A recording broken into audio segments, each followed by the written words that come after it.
what are you about to do? Is it please help you guys? I do. Would you just hold it in front of you? Have a second. Have a seat.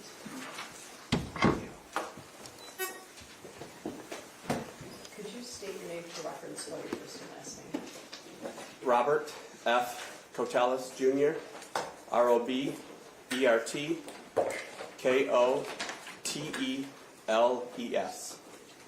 Right, go ahead, prosecutor.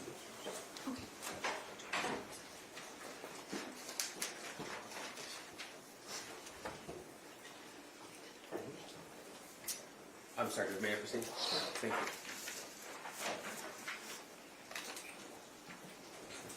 Just take me 1 second.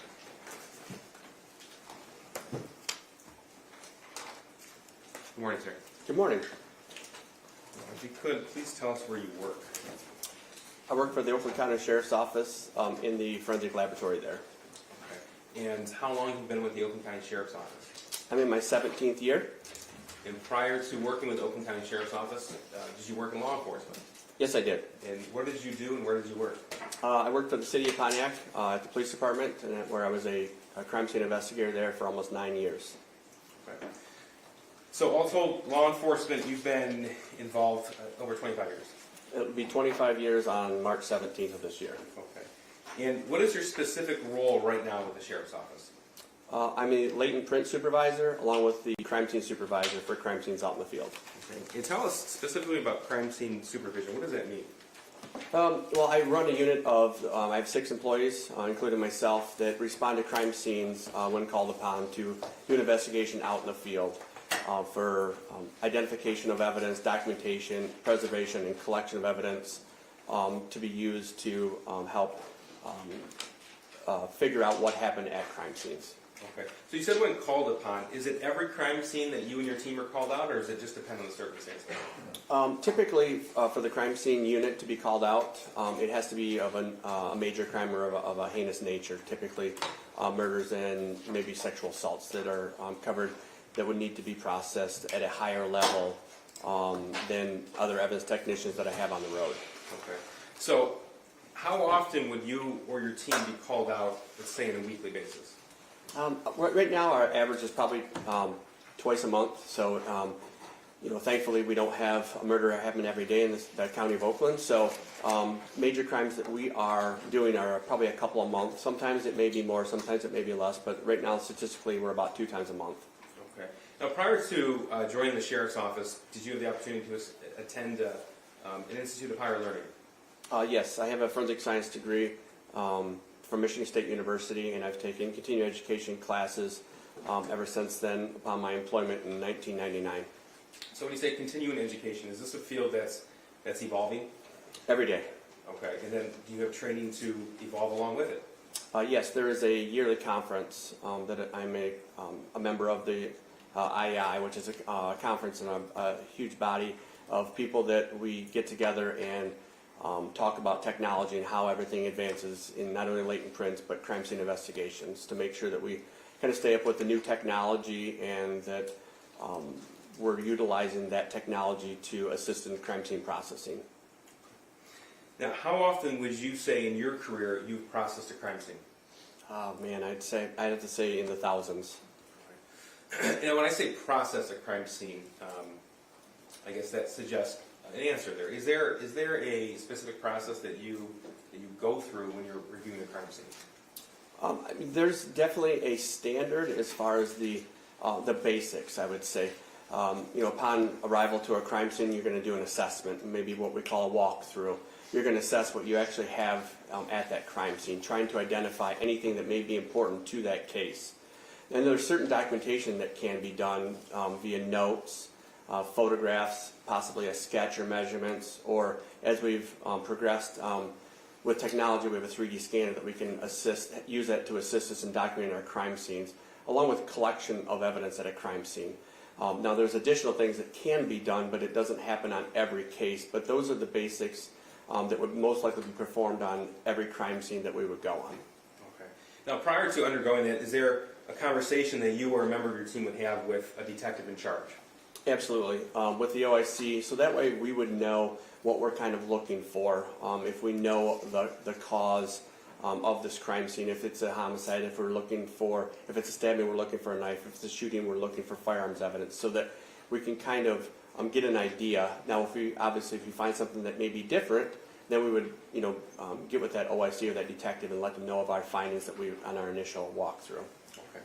I'd like to direct your attention now to November the 30th of 2021. Do you remember that day? Yes, I do. Okay. Were you working that day? Yes, I was. In what capacity were you working? It was during day shift, and so I was working in the actual laboratory that day.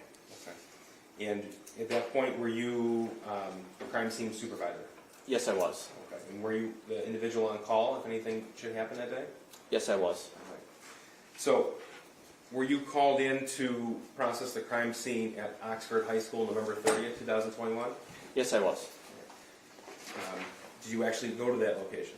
Yes, I did. Do you recall approximately when you arrived there? It was 2:40 in the afternoon. I received the call at 1:15, and by the time I assembled my team and grabbed our resources, it was 2:40 before I got up to the actual high school. Okay, so that was after the scene was cleared, is that right? At the beginning stages of being cleared. Okay. Now, I'd like to talk to you about your specific process and your role when you arrived at Oxford High School November the 30th of 21. Okay.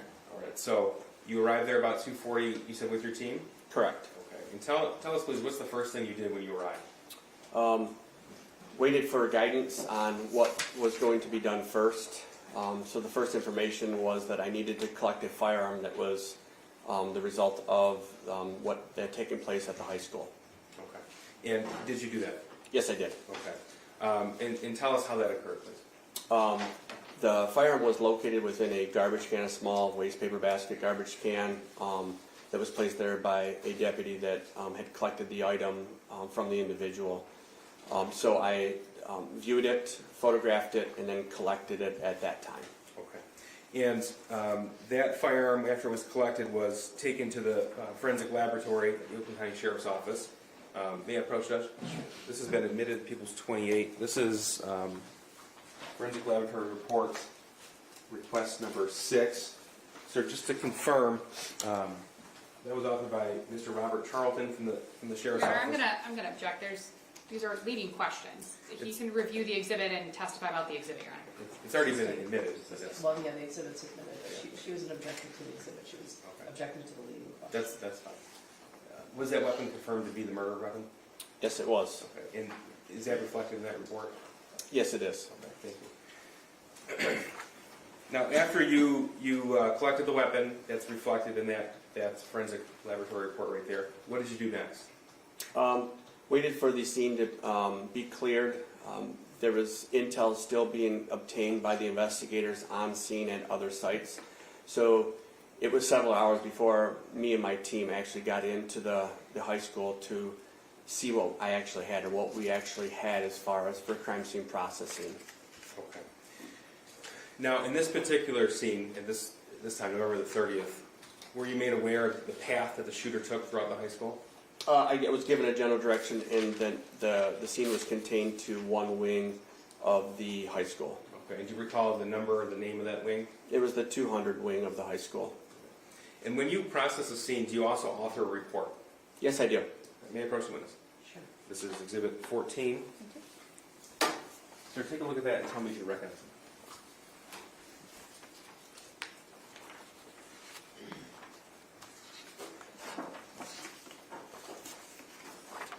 Yes, I do. Okay. And what is it that I just handed you? This is my 5-page crime scene report that I prepared at a later date after the crime scene processing of my findings that I had documented at the crime scene on November 30th. Okay, so that's already been admitted into evidence. That's Exhibit 14. But so the jury's aware, does that fairly accurately depict what you observed and what you processed and collected that day? Yes, it does. Okay. Now, did you obtain a map to help you with the processing of the scene? Yes, I did. I call maybe a blueprint or a schematic of the overall diagram of the entire school. Okay. And after you obtain that, do you make notations on that? Yes, there was a couple of us that worked on the actual schematic of the location of the evidence and the victims within the high school. I'm going to show you. May I approach approach Judge with that screen on? You may have to look at. This one? Yeah, we'll probably have to get that fixed. See if you push that on, it kind of scroll lights.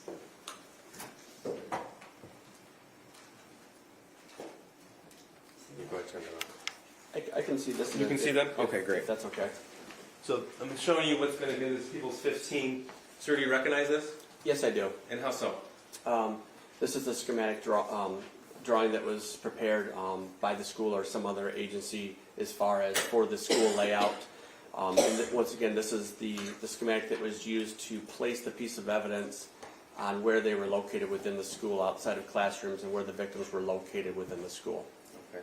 These notations were made by lab personnel? Yes, it was.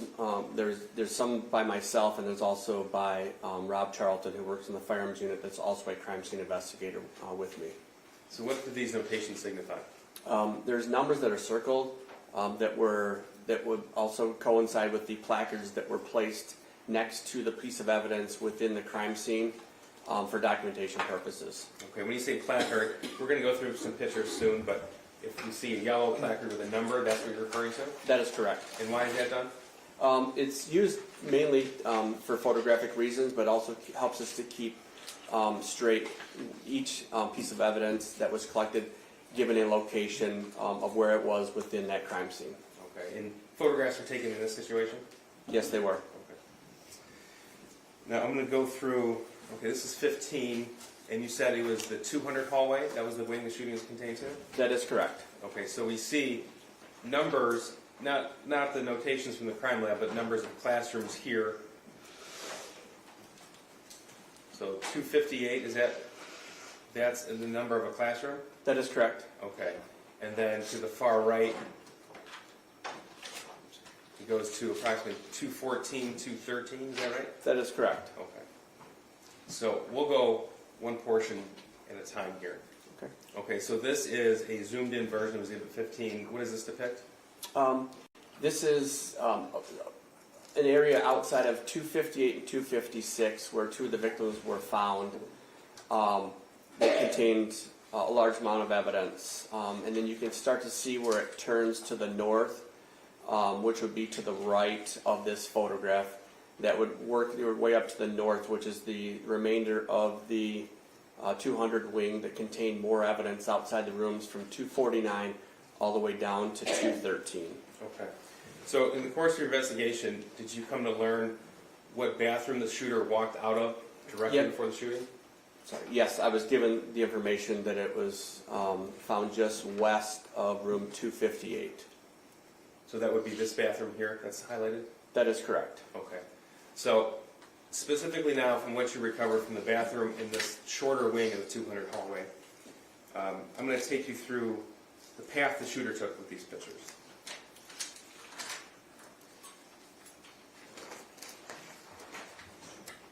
Judge, two of these pictures have images that I'd ask the court to instruct the media not to film. Your Honor, I'm not going to object to that. I am going to just indicate for the record, I believe that it's Exhibit 17 and Exhibit 26 that I will be objecting to, renewing objections that I made previously on the record to those two photographs. Okay. Is that correct, Mr. Beast? Both of those things are correct, and I did want the court to know that we did speak with the victims prior to the trials, and they understand. Okay, so you're right now presenting exhibit number 17? First, it'll be Exhibit 16, but then it's Exhibit 17 after that. Okay, so that both of those images cannot be shown Correct. to the press? And are the victims who are here familiar with what those photos contain? Yes, Judge. So that they're welcome to exit if they feel the need, right? Thank you, Judge. Okay. So you guys get it, right? Which two? The next two, 16 and Next two 17. after this? Oh, Yeah. I'll make sure before I display it on the screen to let the court know. Okay. Okay, so we'll start with the bathroom next to 258. That's Exhibit 16 here. And what does this photograph depict?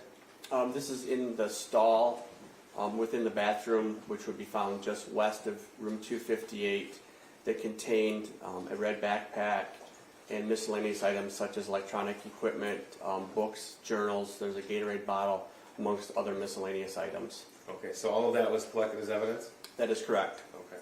Judge, the next photograph is exhibit 17. I asked the media not to film this. Yes, could you refrain from that? I'm going to shoot the witness. Okay, thank you. Okay, He's filming, you're filming the witness. Yeah. thank you. This is exhibit 17. What are we looking at here? This is a photograph taken outside of that bathroom that I just spoke of. This photograph is taken from the west to the east, showing the hallway that would be found just south of rooms 258 and 256. And you can start to see the yellow placards that I spoke of to depict the evidence that was found in that hallway area, along with one of the victims that's found in the middle of this photograph, but on the right-hand side of the hallway when you're looking east. So that's Hannah St. Juliana, and then the other victim is Madison Baldwin, is that correct? That is correct. It's hard to see on this photograph because it's far away, but it would be on the left-hand side of the hallway, further east as you move down the hallway. Okay. Sir, tell us what you recovered from this portion of the 200 hallway. There were several fire cartridge cases. There were 14 found, 14 fire cartridge cases found in this portion of the hallway, along with several fired bullets and bullet fragments along this hallway area that were found in several areas of the hallway. What's the cartridge case? A cartridge case is the portion of a bullet that actually holds the bullet itself. And in a semi-automatic weapon, it will eject from the side of the weapon, so the bullet will go through the barrel portion or the end of the firearm. And the fire cartridge case will then eject more than likely out the right-hand side, depending on which firearm we're talking about. About 99% of semi-automatic weapons will eject to the right. So the bullet will go out the barrel, and the fire cartridge case that held that bullet portion will eject to the right-hand side of that weapon. Okay. So in order for it to be a fired cartridge case, that would have to mean that the gun was actually fired. That is correct. Okay. So with 14 fired cartridge cases, that would indicate that the gun was shot 14 times in this portion of the hallway? That is correct. Now, continuing down the shooter's path, I'm going to ask you what happened, or what you located past rooms 256 as the hallway curves to 249. So this is room 258 on the left, next to that is room 256, and as it curves, it's 249. Is that your recollection? That is correct. Okay. This is People's Exhibit 18, so this is further down the same portion of the 200 hallway. That is correct. It's just past the second victim on the left-hand side. All right, tell us what was located here. There was more fired bullets and fired cartridge cases, along with a empty gun magazine that was located just around the corner from this evidence here. Okay. Now, as that corner turns down the 200 hallway, this is People's Exhibit 19. I should say for the record, all these have been admitted. Counsel did state her objections on the record, but this court ruled upon. Yes. Thank you, Judge. Correct. This is Exhibit 19. What are we looking at here? This is now a photograph taken from the south to the north as we're moving, I would say, down in the numbers, but it's up as far as, like, if you're thinking about going north, down the 200 wing. So you're moving away from that bathroom where everything may have started. And this is once again indicating the evidence that was located from room 249 to 213, which ended up containing 18 more fired cartridge cases in this area. Okay.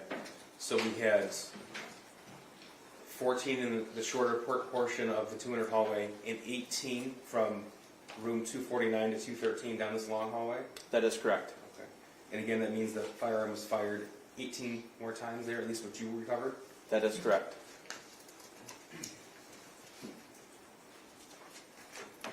This is Exhibit 20, specifically placard 35. What's that? So placard 35, or number 35, is the firearms magazine that I spoke of that was found in the hallway there. Now, up and down this portion of the hallway specifically, did you find evidence that the shooter fired directly into classrooms as well?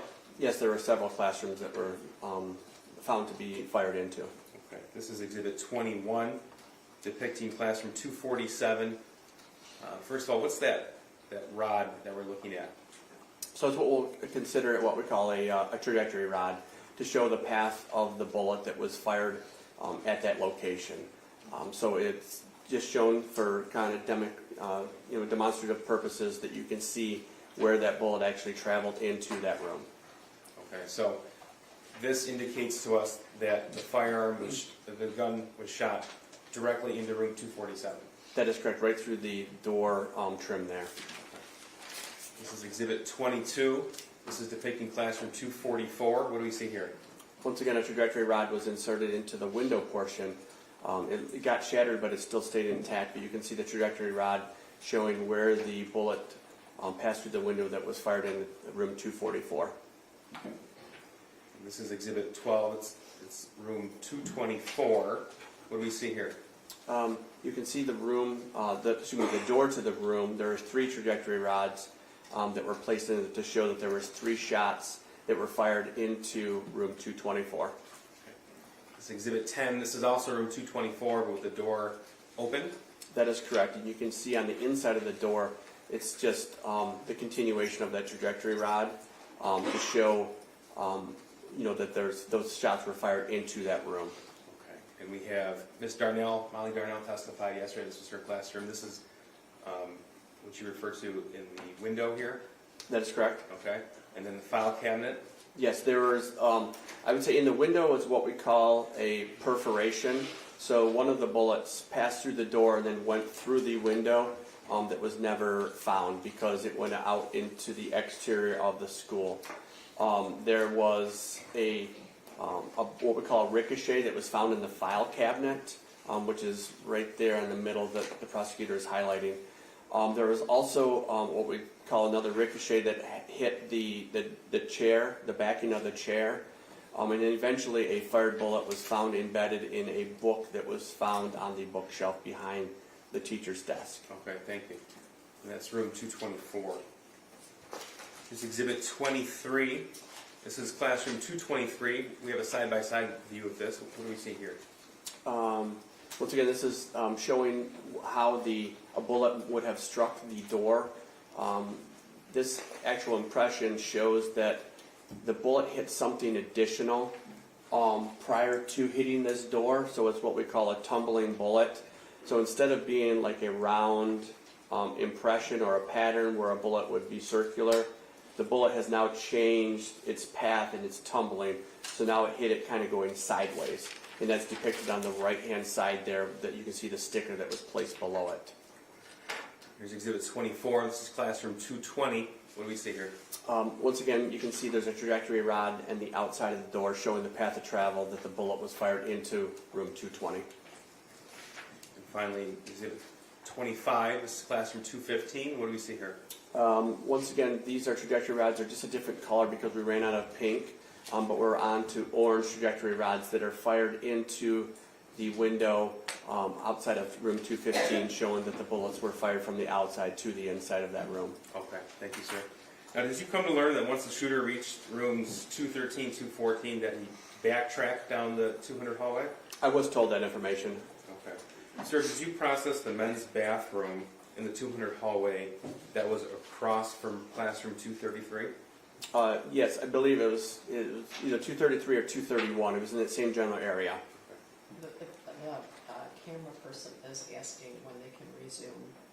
After the next picture session. Okay. This is Exhibit 26. So what do we see here? This is a photograph taken outside of that bathroom that we're talking of, outside or across from 231.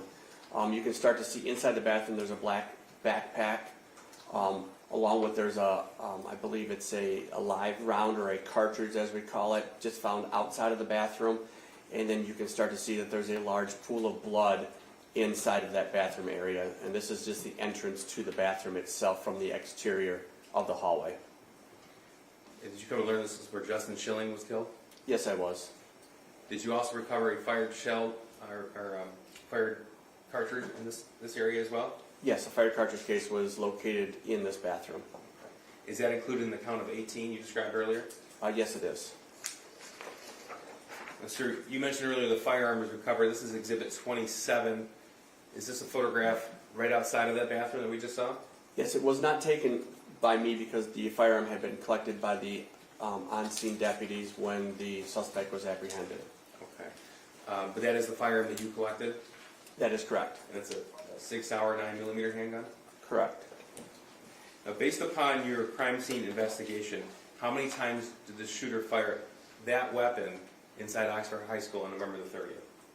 32 times. And how many unfired rounds, how many bullets were recovered, either from that magazine or elsewhere? 18. So a total of 50 rounds of 9mm ammunition was taken to Oxford High School? That is correct. Thank you. I have nothing further, Judge. Oh, should I give them a break right now? Does that make sense to you? Should I give a break? What's that? Either or. I mean, we'll need a longer break to fix the monitor as well, Judge. I don't know how long Cross will take this witness. No Might make cross, sense. No problem. No cross, Your Honor. Oh, okay. Do we have someone about the monitor? Okay. I'm going to give you about a 10-minute break. I always say that, and then, I go back there and fire is erupt, so, we're gonna need a moment to fix this monitor, so that the witness can see it. It's kind of flashing, it's distracting, so, but someone will be right here, so we're gonna give you about a 10-minute break, all right? All right, you can step down when you're excused. Thank you, Your Honor. All rise for the jury.